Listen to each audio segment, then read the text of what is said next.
Welcome to the show, everyone. It's the Crypto Lark, and I am super excited to be joined again by Naomi Brockwell. Welcome back. Thank you for having me back. I'm very excited to be here. Now, today, for everyone out there in, YouTube land, I suppose, we're going to be talking about some of the top tips and tricks in the crypto industry from people who've been, living and breathing it for a while. So hopefully some of this stuff will come off as useful for everyone. But before we get into that, happy birthday to Bitcoin. It's 10 years old. Yeah, happy birthday, Bitcoin white paper. That's right. The Genesis block wasn't until January 9th, 2019. So it's I think it was January 3rd, wasn't it? Something like that, yeah. Somewhere around there, 2009. And then this day was when the white paper first came out. So pretty exciting. I actually had some preemptive cake today. Nice. Really feel like I am celebrating to the max the Bitcoin Day. Some people, there are parades in the streets going on. I think that some people are doing it for Halloween, but I'm sure most people are doing it to celebrate the Bitcoin white paper, right? Yeah, oh, of course. Absolutely, obvious, yeah. absolutely. That's actually probably the best Halloween costume you could have. Someone could go as especially a couple outfit. One person can go as Bitcoin, one person goes like Jamie Dimon. Wait a second. All right, give me 2 seconds. What's it gonna be? Where's she gone? What is this? Oh my God, what is this? The Bitcoin white paper. It is the Bitcoin white paper. Some of you may recognize it from some of my music videos where I had my friend Josh wander around in this. But this is my Halloween costume this year, the Bitcoin white paper. So there you go. Living and breathing it. Now, I wanted to ask, what do you think are some of the most significant moments that have happened to Bitcoin in, the last 10 years? Oh boy, that's a big question there. Significant moments. I think that you look at all of the peaks when you look at the peaks and then the crashes. I think they're all pretty significant because they can kind of mark turning points each time when the media sort of announces it's dead again. I crashed from $1 down, and now we're like 6,000 or something. I think they're all interesting. I also think Silk Road is such an important part of Bitcoin's history. Absolutely. That people kind of ignore these days, and especially new people in the space who kind of either maybe they're pro drug war, or maybe they don't really understand what was going on. But honestly, Bitcoin gave people a test at what it's like to live in a world where you're free to make your own choices, where you're free to purchase things in a free market. And so that, I think the Silk Road era was really, really important in building up and proving that Bitcoin could be used as a currency. That's definitely one of the moments I would hold up as being super important. Obviously, you've got some moments in there like the fork, right? And then that's when you saw the trolls just ramp up with this tribal atmosphere. That's maybe another thing. I think that, we've got this ETF era right now. Maybe this is like the giant financial institution era. You've got Fidelity that's announced that, they're involving Bitcoin. And so you've kind of got this new era. You've seen it kind of ramp up over the years. When I first started emceeing conferences years ago, it was really all just libertarians in the space who were like, end the Fed, freedom. And now people are like, regulation. Bring in Wall Street, bring in the SEC. Did someone say Fed? Woo, we love that. It's kind of crazy how it's changed when you actually look at it and think about it. Yeah. Absolutely. So we've definitely seen some different eras of Pi, but what I really like is that if you look at the roots of it and you look at people who are still major players in the space, it's not like things have completely changed and that's disappeared. That's been there underlying this movement. And I think that it's been a really important factor in shaping the culture around cryptocurrency. If it hadn't have started out like that, I don't think that it would have ever built the grassroots basis that it needed to prove itself as a currency. But also now, even with financial institutions coming on board, they're really kind of riding on the coattails of what the early adopters built in this, proving that you could have a peer-to-peer money. Most financial institutions, they're probably fine with the status quo. They make a lot of their money from the status quo. And so to have this new technology come around and have this grassroots movement prove it, I mean, I just think it's been such a beautiful journey that we have a currency that people are using of their own volition. You know, you got haters out there, you got people saying Bitcoin isn't a currency, you've got like Nuriel and Krugman and all of those. Oh my God. Some of the people have been the most wrong about everything in history. Most wrong. Exactly. And I mean, even though you have haters, right? What's beautiful about this is like, if you don't like it, you don't have to use it. Yeah. It's not like if you hate the US dollar, but you still got to pay your taxes in it. You've still got to use it every day. You don't like Bitcoin, you can just, of your own volition, choose not to. I think that is so beautiful. And it just makes me so happy to be celebrating 10 years of this wonderful thing. I think it's going to be really interesting when we get to the point when you might have to use it in certain situations. Let's imagine some countries as an example. We have so many countries right now that, like Ecuador, uses the US dollar. I mean, I don't know if they've updated their currency, but they have been using the US dollar for quite a while because their own currency was, basically collapsed. We can see like Venezuela, they might need to use the Bitcoin, right? In terms of having that payment option. Maybe every country someday could just be using Bitcoin. Just do away with all these centrally planned fiat currencies. Well, I mean, once it becomes money by decree, it's something else entirely, right? And I do worry about a time when governments start to enforce blockchain tech. But the good thing is that, I mean, it's not that blockchain tech can be co-opted and used for this. It's that blockchain tech is a freedom-enabling tool, right? It's a way that we can have distributed trust. It's a way that we can have money that can't be shut down. Once we have an alternative, we just have so much more power. So even if they do things by decree down the road, as long as we have other alternatives, that's the most important thing. That's right. Freedom of money, which equals kind of freedom of expression, freedom of speech, and all the rest of it in so many ways. Absolutely. And we can see that when, for example, I think it was PayPal and all the big credit card companies shut down payments to WikiLeaks. That was a freedom of speech attack. And a lot of people saw that as just a freedom of finance attack, and it really wasn't. It was also freedom of speech. And we can see how that's played out since then. Now, I want to deliver on our promise. We're going to be talking about tips and tricks for crypto investors, traders, hodlers, all that fun stuff. So we've both got some tips that we've written down, and we're going to share those with everyone. So, of course, we'd love to know any of your tips as well. Anything we don't cover here today, feel free to write it down in the comment section and let us know anything we might have missed that's really important. But Naomi, do you want to start off with your first one? Okay, I think that pen and paper are really, really valuable tools in this era. I know that we're all living in the digital age, we've got this digital money, but when it comes to security, I think the most secure thing still is a good old-fashioned pen and paper. A lot of people come to me and say, yo, Naomi, I've set up this account, I've got this new thing, and I'll be like, great, write your password down twice, or write your private key down twice on 2 different pieces of paper, store them in different places, and then I get feedback that like, great, I just saved it in my Dropbox and my Google Drive. So I got them covered. And I'm like, no, it has to be pen and paper. And I don't think a lot of people realize how insecure some of these cloud services are that they use. Oh, yeah. And I think it's just so important, like tricks, just like have that pen and paper handy. Don't write it down once and then forget where you put it. Always have, 2 places and 2 different locations as well. And I generally don't recommend people storing these things in their homes just for security reasons. That's right. So just find 2 secure places. Did you know that the Ledger wallet actually has a kidnapping feature on it? Ooh, I did not. Tell me about that. It's so you can actually set up a second password for a second set of wallets on one ledger. So if you get in that kidnapping situation, you can give them the other password, and so you could have most of your funds stored in one place, and could have, let's say you have 10 Bitcoin, you have 2 Bitcoin sitting in your fake account, and 8 on the other. So if you do get in that situation, they can steal the 2 Bitcoin and hopefully not cut your fingers off or anything. Absolutely. In the meantime, what a great idea, guys. How to not lose your fingers. You're welcome. Hopefully no one ever has to use that.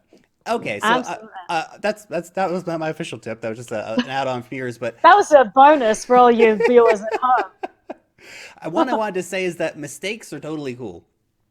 And I feel like a lot of people, they make mistakes and they can be really hard on themselves from that. I think the only mistake that's really a mistake is one that you don't learn from. So people out there who are trading, for example, well, if you lose on a trade, I guess we come back to your pen and paper example, write it down. Write down what happened. Write down how you might think about that better the next time. Or if you don't write it down, at least think about it and try and learn from any mistakes that you make. I mean, and that'll happen with all kinds of different things in crypto because it is a learning curve. Understanding how to even send Bitcoin from point A to point B, that's a learning curve for a lot of people, and we're old hands at it. We might go, oh, that's easy to do, but when you try and get your grandma or someone to do it, yeah, you understand it's a learning curve for people. It's not as easy as taking a bill out and handing it to someone. Absolutely. All right, so my next one is, so this actually comes off the back of hearing about some recent scams that have been going around. So I'm actually going to be putting out a video soon, or I interview this woman who's in the acting world. And what they did with her is she like auditioned for this role. It's like for some Bitcoin commercial, or it's for some like promo video, something like that. And they went through all the processes of, auditioning her, and it looks legit. They're super professional scam artists. They had this website, they had all this stuff going. And then they send her a check and says, we give you 10% up front, we give the rest after. Send this check, it's like for a large amount.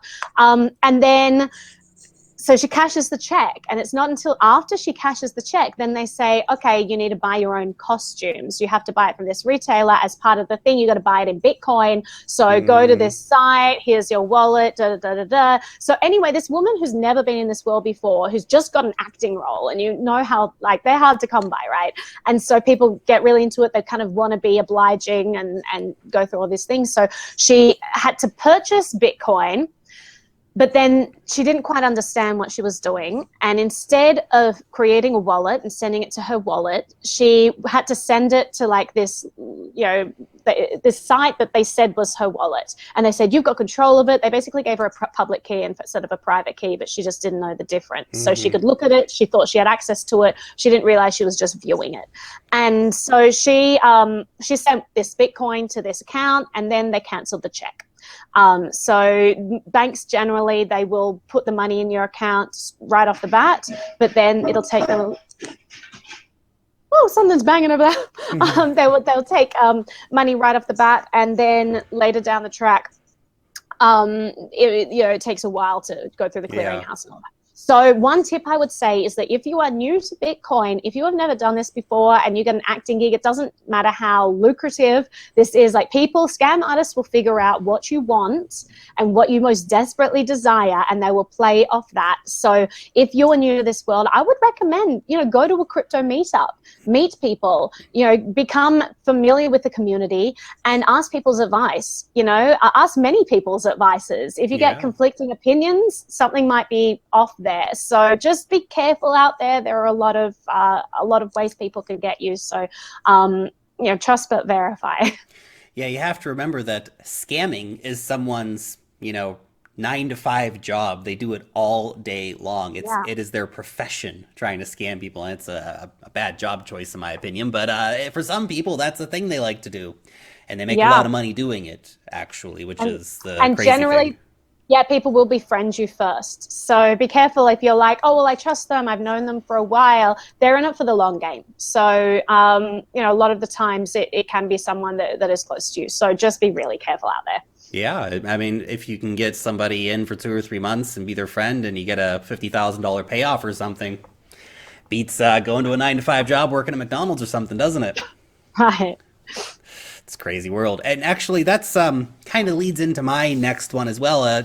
Not in such a dark vein of being scammed, but you got to watch out for those without a doubt. But actually, to be social in the crypto world, go out and talk to other people, go to meetups, go to conferences, make a crypto friend out there. There's community forums, there's Reddit forums, there's Telegram groups, all these different things. But with that asterisk, of course, watch out for people and their agendas, because people in Telegram groups, they come in, and I've seen it, where you have 2 or 3 people that'll join the group and they'll start talking about some ICO, and it'll all look very natural, but they're promoters or they're scammers and so there's a lot of great people out there, but it's like going to a bar or something. You don't want to talk to everyone in the bar, and some people in the bar are going to try and do bad things to you, but other people in the bar you'll have a great conversation with. So it's, like any social situation, make sure you're careful out there. It's a little bit more amplified because it's dealing with monetary stuff, but the community is really amazing. So if you're not engaged in the community yet, get engaged in the community. Find a local meetup. There's meetups happening in cities all around the world all the time. Go to meetup.com, check it out, find out where a meetup's happening in your town. Spend a bit of cash, go to a conference. Some conferences are stupidly expensive. Others aren't. Others only cost, $100 for a ticket or something like that. So there's a lot of options out there for people to get involved and actually be part of the community. Yeah, this isn't an official tip of mine, but this just reminds me. So I might add it as like one of my bonus tips. I'm going to have one of those too. There's so much value here today, guys. Absolutely. But wait, there's more. So talking about conferences, some of the best experiences that I've had have been like destination conferences where you're on a place that you can't really get out of. Like when I went to New Zealand, we were at this resort where everything is sort of New Zealand. So where everything is sort of in one place. So like you do all your socializing together. People don't like go back home, drive back home. They're all on site together. And it's just, you make such amazing friends. I've made the most wonderful friends from things like that. Like I just got back from Contra Cruise. It's like a anti-Paul Krugman cruise that is hosted by Tom Woods and Robert Murphy. And again, you're on a cruise ship with these people for a week. And it was so much fun just being always around these people, and you end up wanting to do everything with them. Even when you get to port, you're like, okay, what are we doing as a group, guys? So I think that it can pay to research and find out some cool event specific things where you're like in something together. So that's just like an added tip I'll throw in. Nice. I like it. That's a good one without a doubt. And it's so true. That if you're looking for like minds, these kind of events are definitely the places where you can find them. Okay, awesome. Well, that was your bonus tip. So what's your next tip then? Oh, all right. I get to go again. Okay. So I would recommend if people are getting into Bitcoin and they're planning on buying like a lump sum or whatever. Well, first of all, I always say start off slow, take it easy. Don't rush into this thing and like have FOMO. But then if you've bought a little bit and you're like, okay, well, I've decided I'm going to spend this much, I would say don't spend it all at once. Do something called dollar cost averaging, where you have a fixed amount in USD or in your fiat currency that you're spending regardless of the Bitcoin price. So you're not buying like one Bitcoin at a time. Instead, you're buying $100 worth of Bitcoin. So the first time you might get like 0.001 Bitcoins. The next time you might get 0.00001. Like, basically this is a way of offsetting volatility. If you're buying at a regular schedule, whether it's like, I'm going to buy it across a week and buy it at the same time every day, or I'm going to buy it across a month and do it the same time every week, or maybe you buy it across an entire year and you say, okay, at this day, every single month, I'm going to buy this amount. And sometimes you'll get more for your money, sometimes you'll get less, but it is a way of kind of hedging your bets. And if you basically end up with the price that is an average of all the prices you purchased at. So that's what I recommend for people who, rather than just blowing like, I'm going to spend $1,000 all at once, you may want to just spread that out a little bit. And it is a way of kind of safeguarding a little bit. Absolutely. That's fantastic advice. Really, FOMO is not your friend. And being patient pays off massively. There's never been an opportunity that I've seen in the crypto markets that hasn't repeated very soon thereafter. Like, oh my God, this coin's gone up 300%. Yeah, well, some other coin will next week. Just chill out, do your research, find out the next opportunity, and be patient, right? And that's one of the hardest things to do, though. Human emotions get in the way. And I think that's actually my next tip is learn how to manage your emotions. And this is like a life skill that goes way beyond crypto. But wow, taking care of your mental health, particularly when it comes to finances, is so, so important. Stuff like fear, greed, despair, those dopamine hits from like, oh man, I just made 200%. This is awesome. That all can work against you. Because that's the same stuff gamblers go through. 200%. And exactly. It happens both ways. That's right. And that comes down to, taking care of yourself, but having a plan, being strategic, understanding what you're getting invested in, all that stuff, but also get good sleep. When these kind of moments happen, when you have these fear moments and things, like it's really important to get good sleep, because the less sleep you get, the more stressed out you get. Eat well, don't go to the junk food, don't start drinking, don't start hitting the drugs. Like I see a lot of people do this, and it's not cool. It doesn't help. It has the complete opposite effect. So taking care of your mental health and investing is definitely part of the game plan. And I think it's something that not enough people account for when they get into this. Yeah, for sure. So my next one is actually going to be a privacy-related one or a security-related tip. So some people, they think that, back to the old pen and paper trick, they think, why would I do that when I can have it in Word and I'll just print it out twice? I could just delete the Word document, right? It seems pretty safe. Then you've got 2 copies. You need to keep in mind that most printers these days are connected to Bluetooth. And most printers save a JPEG, an image of everything that you have printed out. So if you have a device that is connected to the internet, most of the time, it's hackable and people can go in and see things that you printed out. This applies to paper wallets if you're printing out paper wallets as well. So just be really careful. Sometimes it is better just to get a pen and paper, even though it's long and arduous and you don't want to have to write down numbers because you're used to typing on a keyboard and you don't know how to work a pen anymore. I would say invest some time in learning how to work that pen again, because it will be your friend, and you don't really want to be putting sensitive things on a printer. And definitely don't print them off at like FedEx or something like that. That's a terrible idea too. And if you really want to, maybe you could just take out the Bluetooth function in your printer if you know how to do that. That is one option, or just never connect it to the internet. But just be careful that, if you have Wi-Fi printers, Bluetooth printers, they can be a little bit dangerous there. Yeah, definitely. That's a really good tip, actually. A lot of people don't think about the weakest links in your security, because that's exactly what the hackers think about. They don't think, okay, I'm going to go for your Ledger wallet. They think, okay, what are the back doors? I'm going to go for your printer. I'm going to watch for you, making a paper wallet or something like that, and I'm going to capture that image and rob you. Because that's what they do, and they set up, computer programs that are watching for that. There's malware that'll infect your computer, it'll be deep down in, and they're just waiting for that kind of stuff to go through, and it captures all that. And so this is the weak links in your technological stack, essentially. Yeah. That's a good one. I like that. My next one: don't throw away your money and give back. Now, what do I mean by that? There's this. I don't know. I know it's become a meme in the crypto community. I'm going to go buy a Lamborghini, right? It really comes down to excessive consumption, I think, in my mind. And it's kind of this like lottery mentality, I think, for a lot of people. Like, I'm going to get rich quick. Well, get rich quick and get broke quick, to be honest. Again, if you don't have a plan, if you don't strategy, if you don't think about it, like, oh, great, I just made, $10,000 on this investment.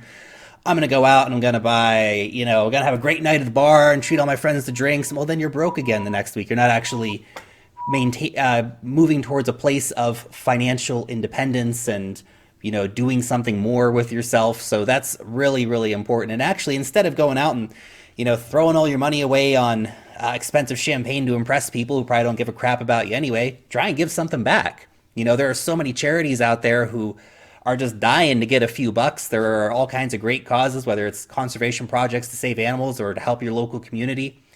They all need a few bucks, and you have to ask yourself, do I really need to buy like a $500 bottle of champagne, or could I have a nice experience with a $50 bottle of champagne, right? Yes, very good point. You see a lot of people, if they're not used to having money as well, then perhaps they don't know how to manage their money. Perhaps they get really excited and they just spend it all thinking, okay, this is, something that I'm just always going to have. This is something like, this is a money maker.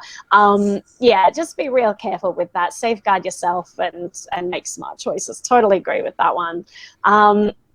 Okay, my next one is a privacy related one. So there are lots of privacy coins out there at the moment.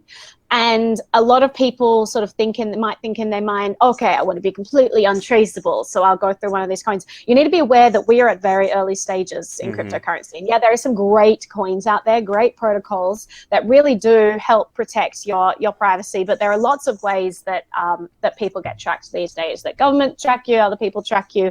For example, just putting probes on IP addresses, for example. So just be aware if you're using a privacy coin, and also, you know, especially if it's a coin that can go in and out of privacy mode, it sometimes can be very easy to like link that to people. Also, if it's a coin that, you know, is a new one, again, it's easy to link transactions up. So just be aware of that, and be aware that perhaps you're not as invisible as you might think you are. I definitely have strong faith in the privacy sphere of cryptocurrency, and think there are some awesome things being developed. And I think we're going to get better and better and more robust. But just be aware that this is early stages, and don't take too many gambles there. Privacy coin tech is pretty amazing, but I saw a quote by Fluffy Pony, the lead developer over at Monero recently, and he said it's a constant thing, basically. It's there's not just, okay, we developed this privacy technology and now we're finished. It's like, well, we develop it this week and the next week we have to change again. We have to move. It's constant adaptation as technology develops. And there may be times in that equation when there is a window into what's been happening, for example, and governments are working on that. It's what they do. Yeah. They love that kind of stuff, unfortunately. And so it is a constant game. And much like the idea of decentralization, it's not as black and white as people think it is. It's not just private or not private. It's a scale of privacy. So something to always keep in mind. There's always weak links. And I would say, like, to add on to that, I could do it in like another tip, but just be aware of the potential for privacy to be mitigated. So, for example, maybe there are some hardware wallets that you love or companies that you love, and there are definitely some that I love and use and trust and all of that. But do be aware that when you have a company, you have a central focal point for government to leverage or other people to leverage. There is always the possibility of backdoors being put into things, of things not being as secure as you potentially think. I know that governments around the world are constantly thinking of ways, you know, to get into wallets, to do all of this. So it's totally not outside of the realm of possibilities that they have gag orders on different companies, that they are trying to mitigate security. So always just be vigilant and just make sure you're aware of that possibility. That's it. All right, my final tip, DYOR. Do your own research. The amount of times that I've seen people is like, well, I went out and did this thing because I saw it on Twitter. No. You have to understand what you're buying. You have to understand what you're getting involved in. You actually have to understand a small amount of charting and stuff like this to at least look and see, well, am I buying this at the all-time high? Maybe not the best time to buy it, right? And all these different things. So you really, really have to do some time, put in the energy, put in the homework in order to learn about this industry, because it is a whole massive industry full of so many things, and I learn new things every single day, and it's just massive. It's absolutely massive. So you have to take your time. You have to do your research before throwing your hard-earned money on the table. Yeah, absolutely. I second that one. A lot of people, they will look to other places to be protected, and they think, oh, well, if it's regulated, I'll be protected. It's also worthwhile keeping in mind that Bernie Madoff was part of a completely regulated system. He was regulated. So, you know, do your own research, protect yourself, make sure that you're taking the responsibility of your decisions on you. At the end of the day, you're the one responsible, and you can't rely on other people to be protecting you from your choices and the consequences of them. So it sounds very harsh, like, oh, yeah, it's all on you. But it's also very liberating as well. You know, that freedom to make choices, the freedom to fail, the freedom to learn from your choices can actually be really, really valuable. Sometimes it's actually better to not be protected and to just go out there and just take things easy and learn as you go. So yeah, it's an exciting world, a scary world as well. And I just hope people can walk that line. Yeah, absolutely. It's super important to keep the focus on that. Naomi, you got one more for us? Oh gosh, I've got so many more. If I'm being honest, like I know. We could do that. I've actually got like a list of like 20 different things here. We could be doing this for like hours, I suppose. Gosh. I think you could do like a million-year journey. I'd say like constantly be keeping updated. I mean, I go on Reddit a lot for things, or Hacker News, or crypto Twitter, as toxic as it can be. I also love it because you're just constantly finding out about new information. So I would say like there are some people that you like, if you like them, I would say just start checking in with them if you think they're they have integrity and they're giving you good information. Like I have a handful of people that I'm constantly going to for advice, and I just look at their streams, I look at the products they're looking into, and I'm constantly asking people that I think are smarter than me, what are some new projects you're looking into? What are some new platforms? What are some new protocols being developed? And it's just a really nice way of keeping up to date with everything going on. This industry moves at lightning speed, so having people around you that you trust and not being swayed by like the clickbaity things where it's like, I'm reviewing this thing,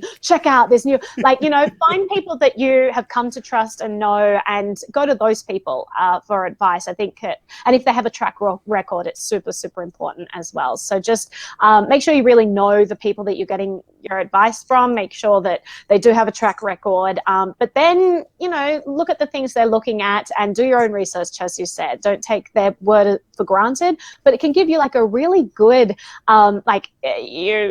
impetus or a really good idea for something new that you should be checking out. Like when Bitcoin first came around, something that I was telling people, they were like, why should I look into this? And I'm like, you should look into it because the smartest people in the world are finding this really interesting right now. If that's what's going on, you should probably check it out. Even if you don't end up going into it, you should at least be curious enough to say, why are these really smart people looking at this? So there are a lot of platforms that, I know there are a lot of smart people looking into. I always try to keep my eye open for them. Sometimes, there's a lot going on and you just can't keep up, but it can be a good way just to keep an eye on what's going on out there.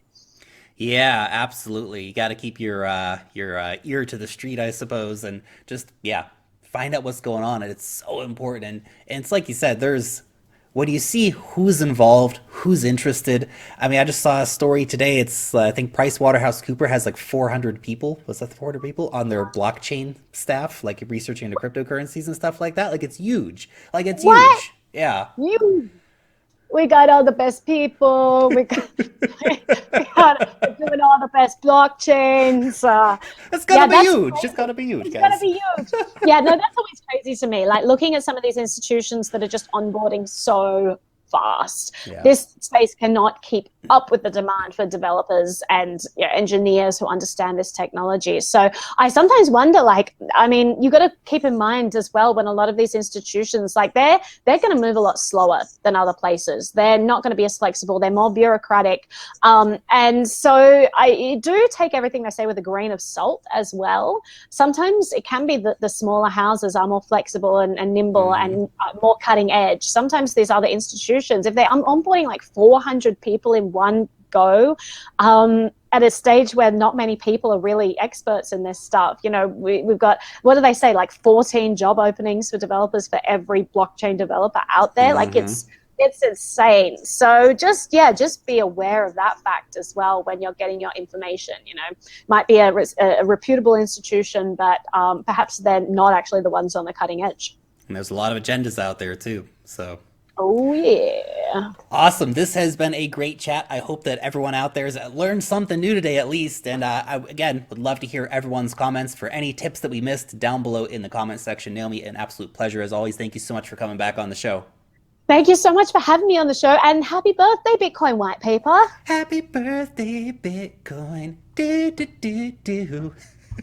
Happy birthday, Bitcoin. Happy birthday. All right, so Bitcoin. What a great ending there. Thank you so much. It's been wonderful being on.